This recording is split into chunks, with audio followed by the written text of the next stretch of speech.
Hi friend, ನಮಸ್ತೆ. ನಮ್ಮ ಚಾನಲ್ಗೆ ಸ್ವಾಗತ ಸುಸ್ವಾಗತ ಹೇಳುತ್ತಾ ಇವತ್ತಿನ ಒಂದು ಸ್ಪೆಷಲ್ ರೆಸಿಪಿ ಬಂದು ಮಸಾಲ ಚಿಲ್ಲಿ ಬಜ್ಜಿ ಅಂದ್ಬಿಟ್ಟು ಅದನ್ನು ಮಾಡೋ ವಿಧಾನ ಹೇಗಂತ ನಾನು ನಿಮಗೆ ತೋರಿಸ್ಕೊಡ್ತೀನಿ, ಬನ್ನಿ ನೋಡೋಣ. ಮೊದಲಿಗೆ ಚಿಲ್ಲಿ ಬಜ್ಜಿ ತಗೊಂಡು ಈ ಥರ ಕಟ್ ಮಾಡ್ಕೊಬೇಕು. ಈ ಥರ ಕಟ್ ಮಾಡಿ ಇದ್ರ ಒಳಗಡೆ ಇರುವಂಥ ಶೀಲ್ಸ್ ಎಲ್ಲನೂ ಆಚೆಗೆ ತೆಗಿಬೇಕು. ಇದನ್ನು ಈ ರೀತಿ ಕ್ರಿಯೇಟ್ ಮಾಡ್ಕೊಬೇಕು. ಬೇಸಿರೋ ಆಲೂಗೆಡ್ಡೆನ ಈ ಥರ ಎಲ್ಲ ಕ್ರಿಯೇಟ್ ಮಾಡ್ಕೊಂಡಿದ್ದೀವಿ.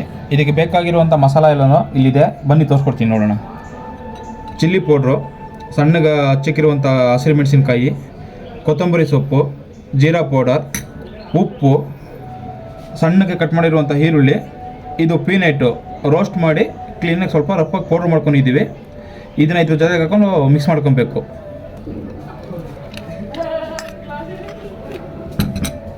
ಸ್ವಲ್ಪ ಮಟ್ಟಿಗೆ ಚಿಲ್ಲಿ ಹಾಕೊಬೇಕು, ಜಾಸ್ತಿ ಹಾಕೊಬಾರ್ದು. ಸ್ವಲ್ಪ ಜೀರಾ ಪೌಡ್ರು,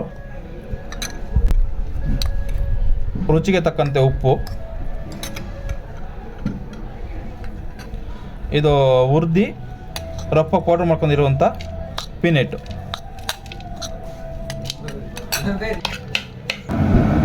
ಈ ಥರ ಚಿಲ್ಲಿ ಎಲ್ಲ ಕ್ಲೀನ್ ಮಾಡಿ ಇಟ್ಕೊಂಡಿದ್ದೀವಿ. ಈ ಮಸಾಲೆ ಎಲ್ಲ ಮಿಕ್ಸ್ ಮಾಡಿರೋದನ್ನ ಇದ್ರೊಳಗಡೆ ಸ್ಟೆಪ್ಪಿಂಗ್ ಮಾಡ್ಕೊಬೇಕು.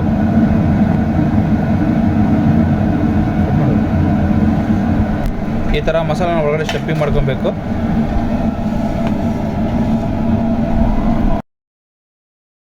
ನಾನು ಆವಾಗಲೇ ಹೇಳಿದ್ವಿ ಮಸಾಲೆ ಎಲ್ಲ ಸ್ಟೆಪ್ಪಿಂಗ್ ಮಾಡಿ ರೆಡಿ ಮಾಡಿ ಇಟ್ಕೊಂಡಿದ್ದೀವಿ. ಅದ್ರ ಜೊತೆಗೆ ಈ ಬಜ್ಜಿ ಬೋಂಡಾಗಿ ಮಿಕ್ಸ್ ಮಾಡುವಂಥ ಇದು ಬೇಸನ್ನು ರೆಡಿ ಮಾಡಿ ಇಟ್ಕೊಂಡಿದ್ದೀವಿ. ಇದನ್ನು ಎಲ್ಲರೂ ಕಾಮನಾಗಿ ಗೊತ್ತಿರುವಂಥದ್ದೇನೆ. ಇದನ್ನು ಇದರಲ್ಲಿ ಡಿಪ್ ಮಾಡಿ ಆಯಿಲ್ ಕೂಡ ಕಾದಿದೆ, ಇದ್ರೊಳಗಡೆ ಹಾಕೊಳ್ಳೋಣ.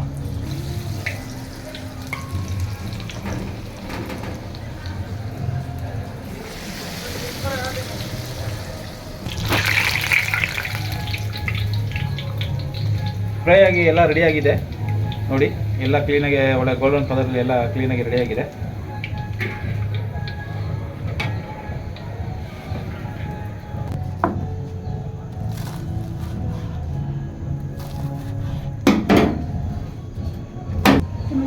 ಮಸಾಲ ಸ್ಟಫಿಂಗ್ ಚಿಲ್ಲಿ ಬಜ್ಜಿ ರೆಡಿಯಾಗಿದೆ ನೋಡಿ. ಈ ರಥವಾಗಿ ಡಿಸೈನ್ ರೆಡಿ ಮಾಡ್ಕೊಂಡಿದ್ದೀವಿ ನಾವು ಕಟ್ಟಿಂಗ್ ಮಾಡಿ. ನೀವು ಯಾವ ರೀತಿ ಬೇಕಾದರೂ ಕಟ್ಟಿಂಗ್ ಮಾಡ್ಕೊಬೋದು. ಮಸಾಲ ಸ್ಟಫಿಂಗ್ ಚಿಲ್ಲಿ ಬಜ್ಜಿ ಮಾಡುವ ವಿಧಾನ.